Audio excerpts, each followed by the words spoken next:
balimaw ani ɲakuma bi kibaruya m'an bolo k'a fɔ aw ye o de ye k'a fɔ ko maliyɛn jihadisi min bɛ yen n'u b'a fɔ ale ma ko Ahmed Al-Faki ni ale kun nɔ minɛnen don diɲɛ kiiri bulonba fɛ. Bi an b'a da aw tulo kan k'a fɔ ko diɲɛ kiiri bulonba y'ale ka kiiri tigɛ. O kiiri in na u ye san 9 kaso u y'o de d'ale ma ka sabula k'ale wale min kɛ ko wale in tɛ wale ɲuman ye, ko wale in ye wale cɛjuguba ye, ko hali n'a y'a sɔrɔ a delila ka waati tɛmɛnenw na a delila ka yafadeli kɛ maliyɛnw fɛ nin wale in na n'o ye wale ye ka taga se Mabakawuru cili ma Tɔnbɔkutu.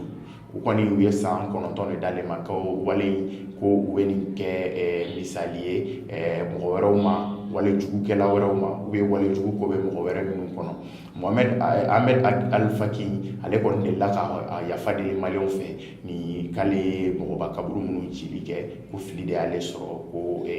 nin ko kɔni ko ale nimisalenba don, mais o n'a ta o ta san 9 kaso ni Ala sɔnna ale b'o kɛ. O tɛmɛnen kɔ ka bɔ yen nɔ, komi an bɛɛ lajɛlen b'a dɔn ko école ta wagatiw sera, an ka journaliste dɔw wulila ka se sugu kɔnɔ ni ka taga ekɔliden minɛnw prix lajɛ a lajɛ ni gɛlɛya min bɛ ani ni kibaruya minnu b'a ko la. O senfɛ olu kɔni ko an ma ko ekɔliden somɔgɔw ko minɛnw da ka gɛlɛn kosɛbɛ kosɛbɛ, ko sagi yɛrɛ ko o sanni ko o ma nɔgɔn, ko sabula ko sagi da ka gɛlɛn, k'an bɔra seli la sisan ko wagati ka gɛlɛn olu ma kosɛbɛ kosɛbɛ. Min ye commerçant ye u y'olu fana ɲininka, olu ko olu ka minɛnw ko olu bɛ minɛn sɔrɔ min na ko olu ti bɛrɛ ɲini minɛn sanfɛ, k'olu bɛ fitinin dɔrɔn de ɲini minɛn sanfɛ, ko gɛlɛya yɛrɛ de bɛ jamana kɔnɔ, k'o de kɛra nin sababu ye, ko ka sabula ko caman caman kɛra, an bɔra seliw la an bɔra fɛn wɛrɛw la, ko gɛlɛya de bɛ jamana kɔnɔ, k'olu kɔni bɛ nin ko in ko de, ko an kɔni bɛ wagati min na ko sisan ko sanni bɛrɛ tɛ yen, ko ka sabula sɛgɛn bɛ mɔgɔw la,